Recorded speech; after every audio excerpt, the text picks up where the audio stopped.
Bail କୁ ଖାଲି କରିଦେବ ଏହି 7ଟି ଖାଦ୍ୟ। ଦୁର୍ବଳ ହୋଇଯିବ ମେମୋରି, କିଛି ମନେ ରହିବନି। ବ୍ରେନ୍ ପାଇଁ ବିଷ ସହ ସମାନ ଏହି ଖାଦ୍ୟ। ଖାଇଲେ ଧୀରେ ଧୀରେ ଦୁର୍ବଳ ହୋଇଯାଏ ମେମୋରି। ଆଜି ହିଁ ଥାଳିରୁ କାଢ଼ନ୍ତୁ ଏହି ଖାଦ୍ୟ। ସମଗ୍ର ଶରୀର ସହିତ ମସ୍ତିଷ୍କର ସ୍ୱାସ୍ଥ୍ୟର ଯତ୍ନ ନେବା ଅତ୍ୟନ୍ତ ଗୁରୁତ୍ୱପୂର୍ଣ୍ଣ। ମାନସିକ ସ୍ୱାସ୍ଥ୍ୟ ଉପରେ ଖାଦ୍ୟର ସିଧାସଳଖ ପ୍ରଭାବ ପଡ଼ିଥାଏ। ବାଦାମ ଓ ଆଲମଣ୍ଡ ପରି ଜିନିଷ ଖାଇବା ଦ୍ୱାରା ମସ୍ତିଷ୍କ ତୀକ୍ଷ୍ଣ ହୋଇଥାଏ। କିନ୍ତୁ ଏପରି କିଛି ଖାଦ୍ୟ ଅଛି ଯାହା ମସ୍ତିଷ୍କକୁ କ୍ଷତି ପହଞ୍ଚାଇପାରେ ଓ ସ୍ମୃତି ଶକ୍ତି ଦୁର୍ବଳ କରିପାରେ। ଯଦି ଆପଣ ମଧ୍ୟ ଏହିପରି ଜିନିଷକୁ ଅଧିକ ଖାଉଛନ୍ତି, ତେବେ ସେଗୁଡ଼ିକ ଠାରୁ ଦୂରେଇ ରହିବା ଉଚିତ। ନଚେତ୍ ଆପଣଙ୍କ ସ୍ମୃତି ଉପରେ ପ୍ରତିକୂଳ ପ୍ରଭାବ ପଡ଼ିପାରେ। କେଉଁ ଖାଦ୍ୟ ମସ୍ତିଷ୍କ ପାଇଁ କ୍ଷତିକାରକ ତାହା ଆସନ୍ତୁ ଜାଣିବା। ଅତ୍ୟଧିକ ମିଠା କିମ୍ବା ଶର୍କରା ଜିନିଷ ଖାଇବା ଦ୍ୱାରା ମସ୍ତିଷ୍କ ଦୁର୍ବଳ ହୋଇପାରେ। ଚିନି ଜିନିଷଗୁଡ଼ିକୁ ମନେ ରଖିବା ଓ ରଖିବା କ୍ଷମତା ହ୍ରାସ କରେ। ଏଭଳି ଖାଦ୍ୟ ପଦାର୍ଥ ଠାରୁ ଦୂରେଇ ରହିବା ଭଲ, ଯେଉଁଥିରେ ଉଚ୍ଚ ଫ୍ରୁକ୍ଟୋଜ୍ ଥାଏ। ମଣ୍ଟ୍ରିଆଲ ବିଶ୍ୱବିଦ୍ୟାଳୟରେ କରାଯାଇଥିବା ଏକ ଅନୁସନ୍ଧାନରୁ ଜଣାପଡ଼ିଛି ଯେ ଅତ୍ୟଧିକ ଜଙ୍କ ଫୁଡ୍ ଖାଇବା ଦ୍ୱାରା ମସ୍ତିଷ୍କରେ ଥିବା ରାସାୟନିକ ପଦାର୍ଥ ବଦଳିଯାଏ। ଫଳସ୍ୱରୂପ ମନୁଷ୍ୟରେ ଚାପ ଓ ଚିନ୍ତା ବଢ଼ିବାରେ ଲାଗେ। ପିଜା ଓ ବର୍ଗର ପରି ଜିନିଷ ଖାଇବା ଦ୍ୱାରା ଡୋପାମାଇନ୍ ଉତ୍ପାଦନ ହୁଏ। ହରମୋନ୍ ଯାହା ମଣିଷରେ ସୁଖ ସୃଷ୍ଟି କରେ ବନ୍ଦ ହୋଇଯାଏ। ଡୋପାମାଇନ୍ ମଧ୍ୟ ସ୍ମୃତି ଓ ସତର୍କତା ସୃଷ୍ଟି କରେ।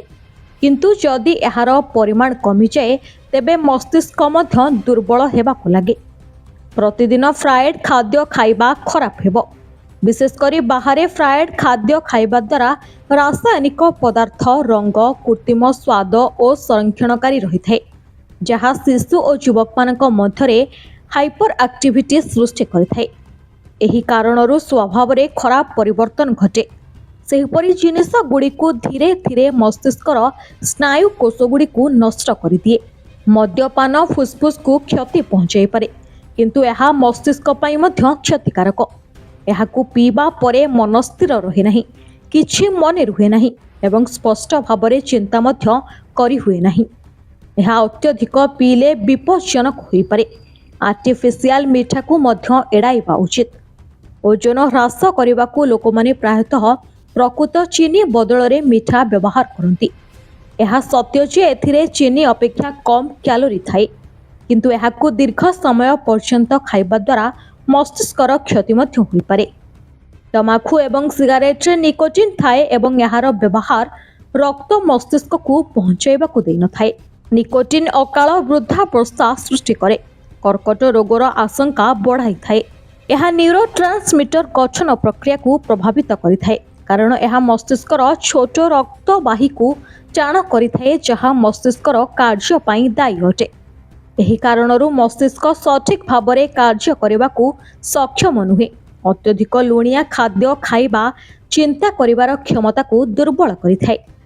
ଅତ୍ୟଧିକ ସୋଡିୟମ୍ କେବଳ ହୃଦୟ ଏବଂ ରକ୍ତଚାପ ପାଇଁ କ୍ଷତିକାରକ ନୁହେଁ, ବରଂ ଏହା ଆପଣଙ୍କ ଚିନ୍ତାଧାରାକୁ ମଧ୍ୟ ନଷ୍ଟ କରିପାରେ। ଅଧିକ ଲୁଣ ଓ ନିକୋଟିନ୍ ଖାଇବା ସମାନ ପ୍ରଭାବ ପକାଇଥାଏ ବୋଲି ବିଶ୍ୱାସ କରାଯାଏ। ବ୍ୟୁରୋ ରିପୋର୍ଟ, ଓଡ଼ିଶୀ ଖବର।